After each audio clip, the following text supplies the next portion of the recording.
Si Doc Ses po, inaanyayahan ko po kayo sumali dito sa ating programa, ang Parsugpatan. Kasama po ang ating mga partners and stakeholders, ang local government unit of Zamboanga City, headed by our very own Mayor Beng Climaco, through the Technical Working Group on Preventing and Countering Violent Extremism and Terrorism under the able leadership of Mr. Jojo Abdusalam. Kasama din po ang ating mga partners and stakeholders, ang Ulama Council of Zamboanga Peninsula, ang Roman Catholic Church, the United Church of Christ in the Philippines. Kasama din po ang academic sector, ang Ateneo de Zamboanga University, Western Mindanao State University, at ang Zamboanga State College of Marine Sciences and Technology.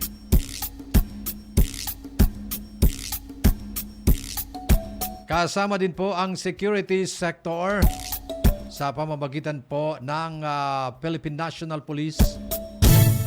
Nandyan po ang Police Regional Office 9.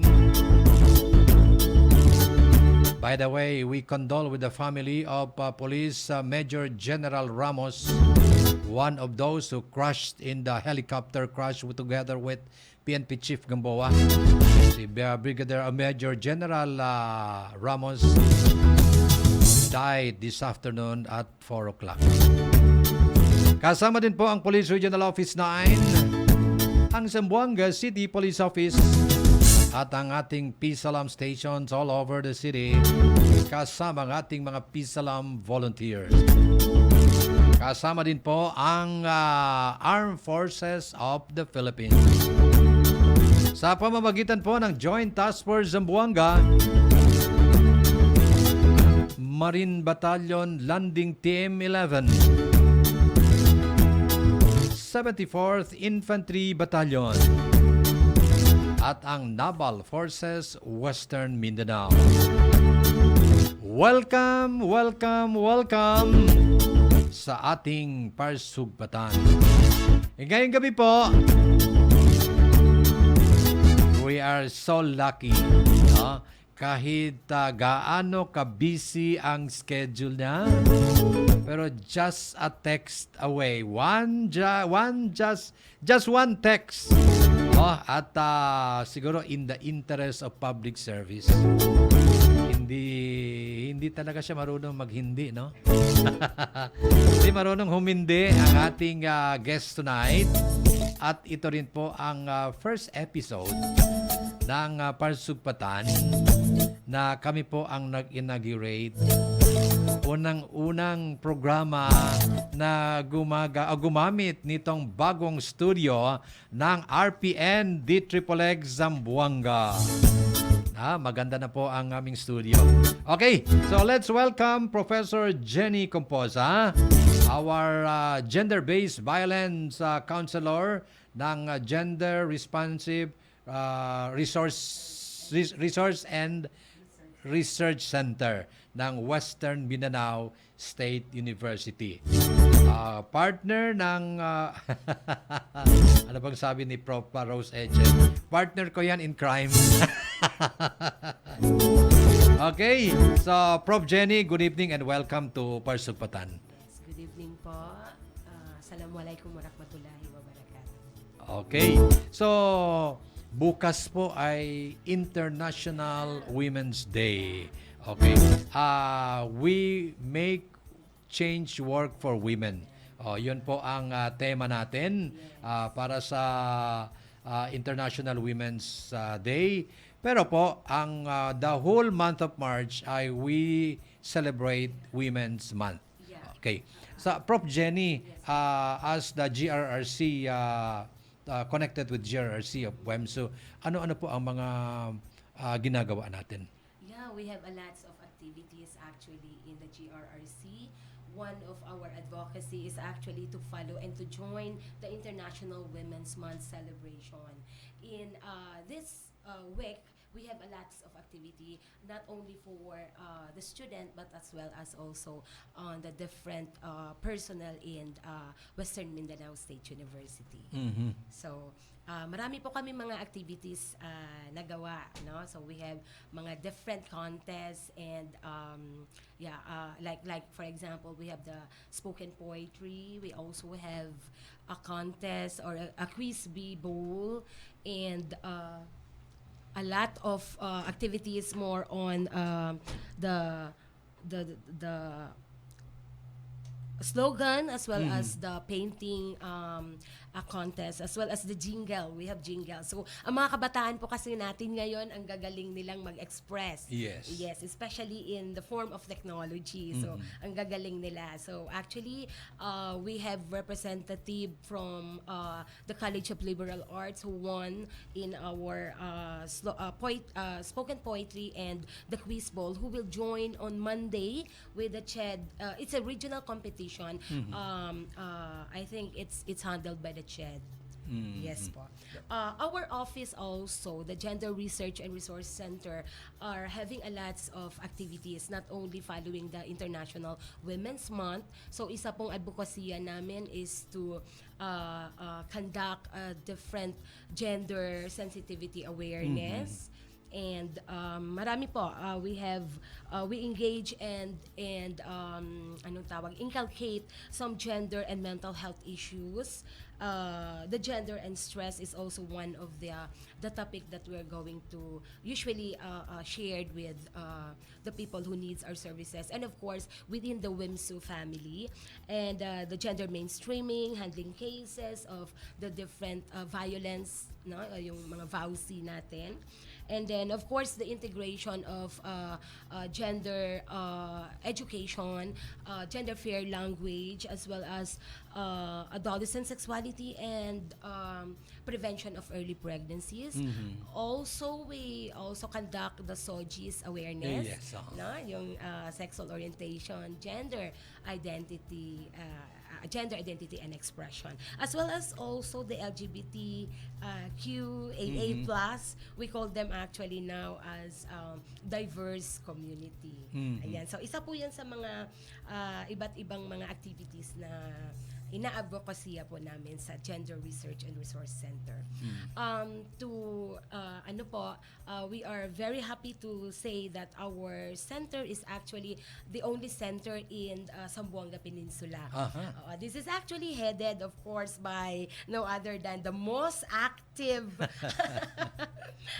advocates of the God, of course, Professor Rosalyn Romo Echem. Ayan, yan yung babaeng walang pahinga. Tama. No? Para makamtan lang po yung mga iba't ibang mga advokasya natin at saka yung mga rights ng marginalized people, especially the women.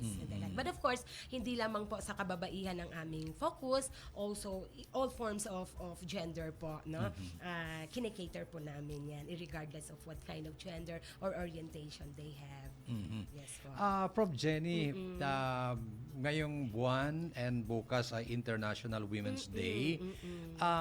Ano-ano po ba ang pwedeng gawin ng mga kababaihan to protect themselves against abuses? So, okay. So, dapat po lahat ng babae alam nila yung rights nila. Yeah, tama. Oo. Opo. So, dapat hindi sila mangmang dyan, no? Kasi, atin yan eh. So, dapat alamin natin yan para hindi tayo maging biktima po ng different forms of violence. So, we have different forms of violence such as physical, psychological, or emotional, and financial, as well as sexual. So, mga kababaihan po dapat educated dyan. Dapat po meron silang alam sa mga rights na yan. So, actually, they can go to their nearest barangay. I believe they have naman a lot of activities and programs for awareness of women's rights, as well as po itong mga concept of vows, no? Para alam po nila yung mga rights nila. At saka bilang babae na rin siguro po, they have to strengthen and know their capacities, no? As well as their limitation. It's mandate po yan. Bilang isang tao, bilang isang babae, alamin po natin yung rights natin para hindi tayo maging biktima ng anumang karahasan. Apo. May post dito, she was never prepared for half of what she went through. But she got through it. she always will. And she is she. No. Para sa Okay. mga So, kababaihan Opo. for Women's Month and International Women's Day Women's Day. bukas. Opo, Oo. opo. So, may lumapit sa akin and asking, no? Ito para sa mga kababaihan. Nakakuha siya ng Barangay Protection Order. Opo. And yung perpetrator, the husband, ayaw pumirma doon sa BPO. In effect pa rin ba yung BPO? Okay, the barangay officials po will be the one to give the barangay protection order. Yes. So, I'm not very concerned of that na kailangan talaga pipirma si husband. Kailangan siya nakalagay doon. Kasi siya ang perpetrator. Yeah, but I don't think so that they need to Yeah, kaya nga po, no? Once may order na, whether pipirma siya doon or tatanggapin na yung order or not, the order stays. Yes, exactly. That is to protect women. So meaning to say 15 days po si husband or the perpetrator could not go and visit the place where the victim stayed. So protection po yan ng kababaihan, no? Na dapat ibigay ng ating barangay at bawal po yan hindi nila i-cater. Kasi nga po, paano na lang kung may mangyari along the way at saka rights din yan ng kababaihan para makuha niya yung rights niya. And she can even go to temporary protection order. Na po. And even to permanent protection order if she needs. From the Barangay Protection Order, meron tayong permanent protection order. Yes po. Paano ito ina-apply? Paano kukuha ng... Okay. The temporary protection order and the permanent protection order is sa court na po yan. Sa law na po yan. So, they have to have their own legal counsel for that. Pero sa barangay po, automatically, pwede siya makakuha ng barangay protection order. For 15 days, the perpetrator could not go and visit or even stay with the victim. Okay. Marami nang lumalabas na actually noon wala tayong naririnig na may mga battered women. Ngayon ang dami nang lumalabas. Can we attribute this sa empowerment ng mga kababaihan? Opo, lalo na yung unang-una, no, hindi nila alam yung rights nila. Pangalawa ay nagiging parang it's a cycle na of violence. Para bang ano bang bago araw-araw itong nararamdaman ko. Tama, No? We have actually 4 persistence of vow, no. Ito yung blaming the victim, tapos meron tayong ito yung kasalanan nga ng victim, siya pa yung nasaktan, siya pa yung may kasalanan, no. Tama, So persistence of vow po 'yan. And then there are 4 actually, no, to hiding the perpetrator. Pangatlo po yung invoking the natural order of the things, na para bang wala na, normal lang yan sa mag-asawa, mag-away, magsakitan, magtapunan ng kung ano-ano. Paano na lang pag hindi na control, no? Tama. Pag natamaan yung maseselan na bagay like the head, the spinal cord and the like, no?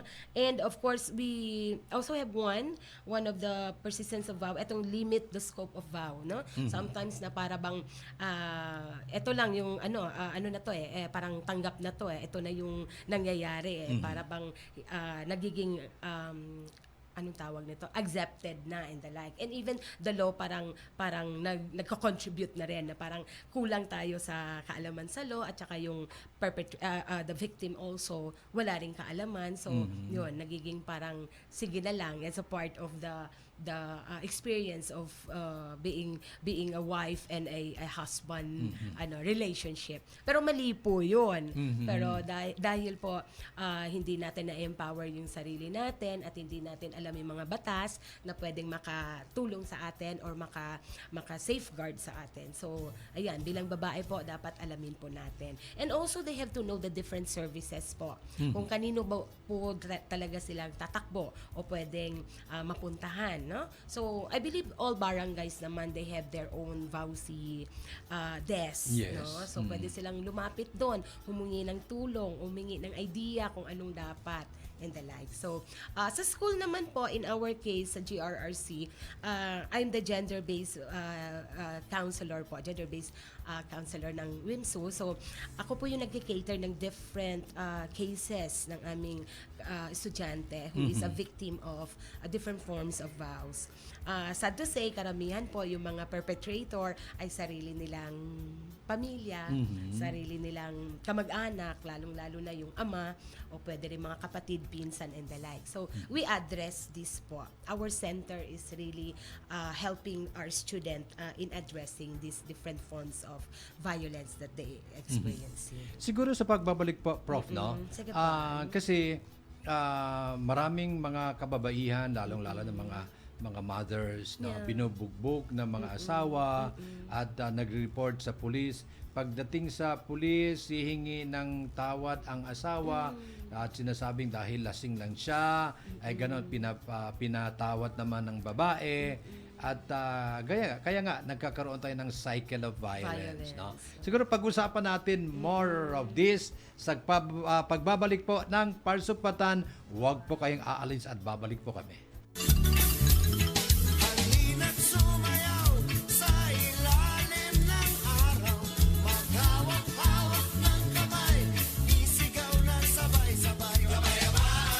Tausog ako, tawi-tawi in hula ko, kasadyahitraan in kabayaan mapaawon hakauman, #I connect peace. Sinama ako, di kayo anak bila hinabang makasambuhan makakahapan lahat ko tawi-tawi, #I connect peace.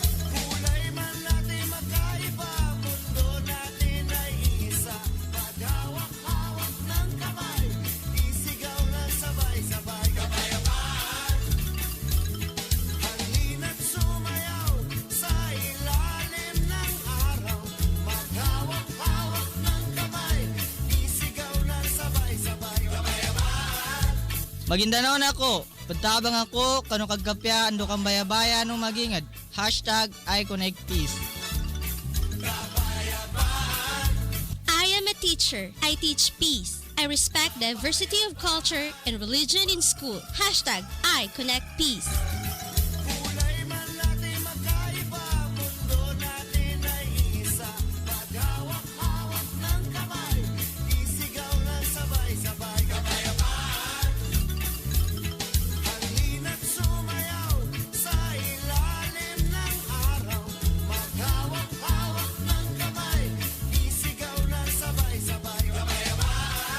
Community development ako. Imagpasaplag si Parsugpatan inyaangan-angan ko. #I connect peace. Inan sobanan, magwit halinaw dindanyo. #I connect peace. Inan sobanan, magwit halinaw dindanyo. #I connect peace.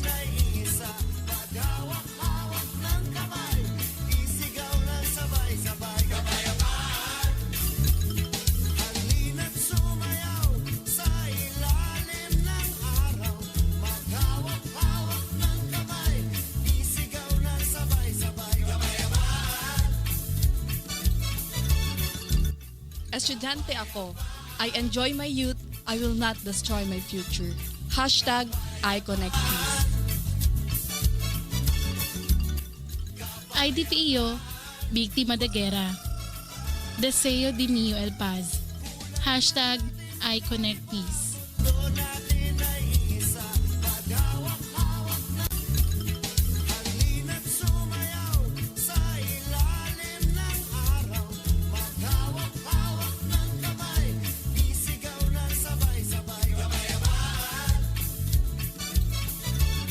Sa magulong mundo, pektado ako, tutulong ako.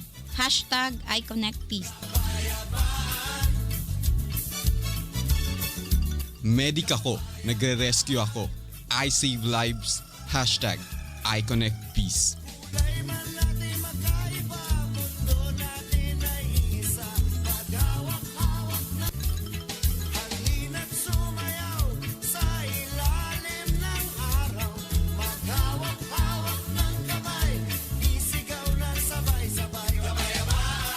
Salam, volunteers. kami. Taanda kami na seguridad na komunidad de syudad. Hashtag I Connect Peace.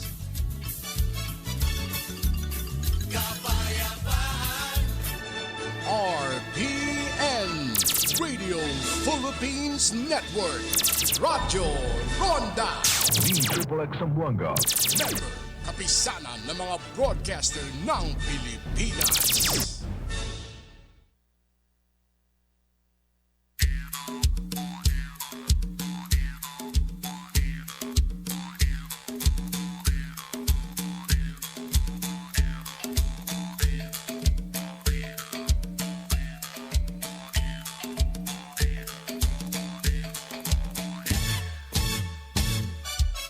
Okay, balik po tayo dito sa ating parsugpatan. Usaping pangkapayapaan, proyekto po ng IRDT, Integrated Resource Development for Tri People, sa pamamagitan po ng Project Peace Connect, funded by the Asia Foundation. Kasama pa rin po natin ang ating panauhin, si Prof. Jenny, ng ang ating gender-based violence counselor ng GRRC Western Mindanao State University. MK is na in, Madam. Good evening. Professor Jeff Kimpa, buenas noches, Docs. Buenas, Prof. Susan Carion, good evening. Jamela Mandingtan, thank you for joining us. Dr. Omar Aranan, Torski, good evening. Welcome to Parsugpatan. Okay? So, kanina, before we break, yung issue na diniscuss po namin ni Prof. Jenny ay tungkol dito sa mga battered wife na binubugbog na, battered na ng mga asawa at pagdating po sa mga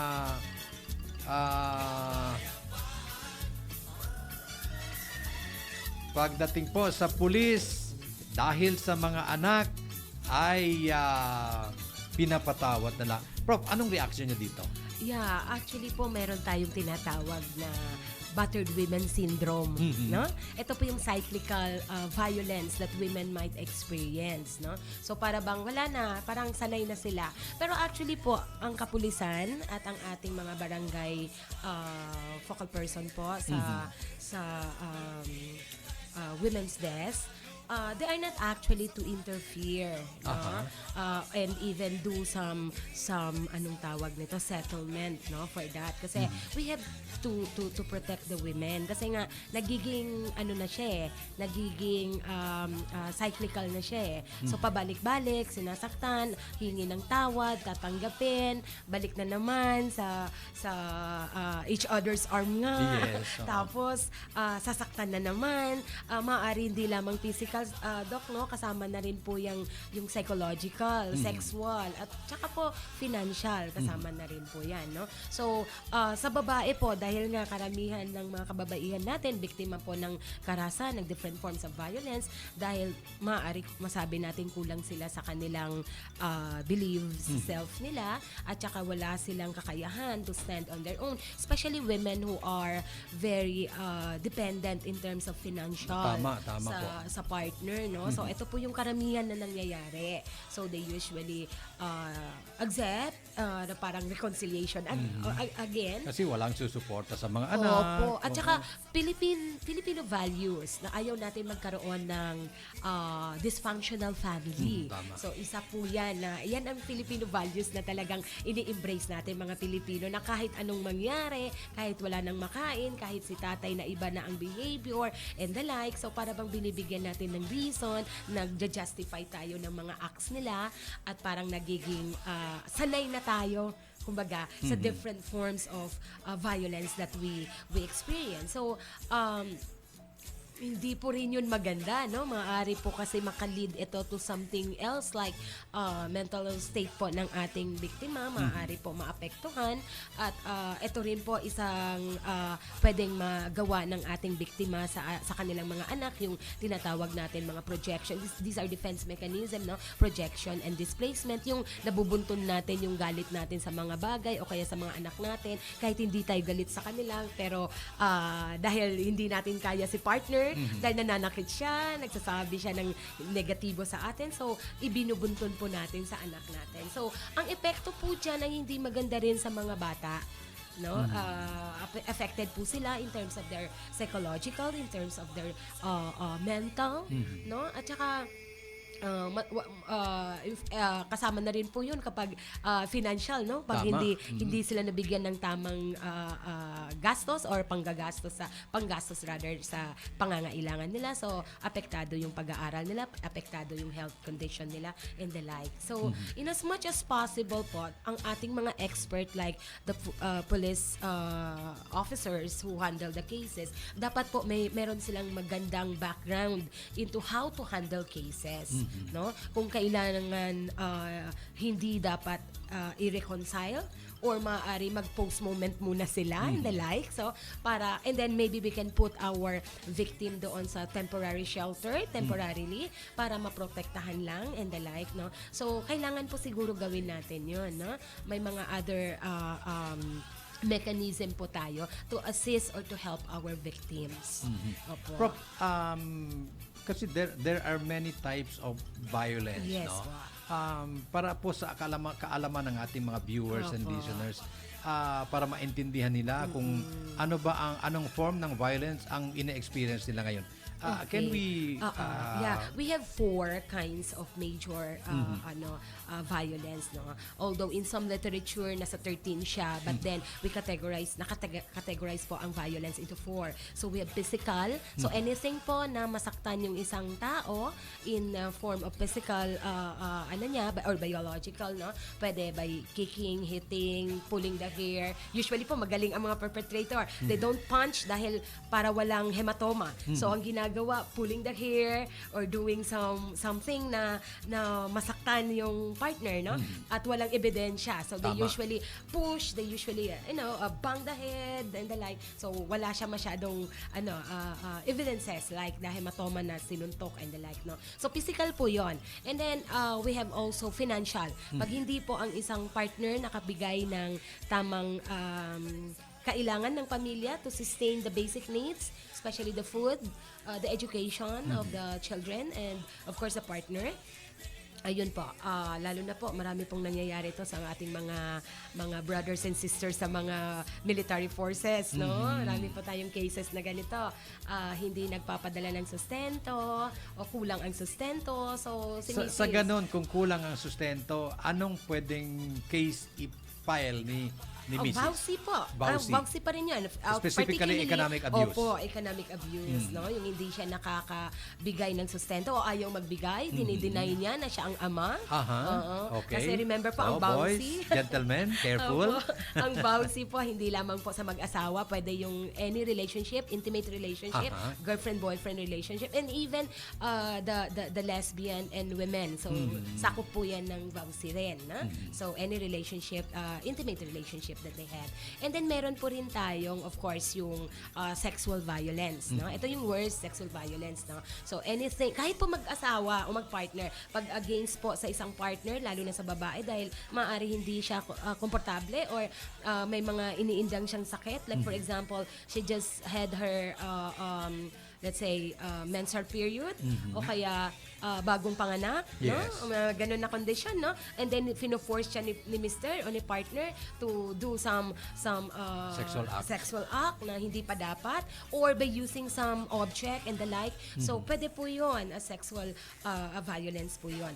And of course, sa lahat po, mahuhulog po yung tatlong violence na yun into psychological violence.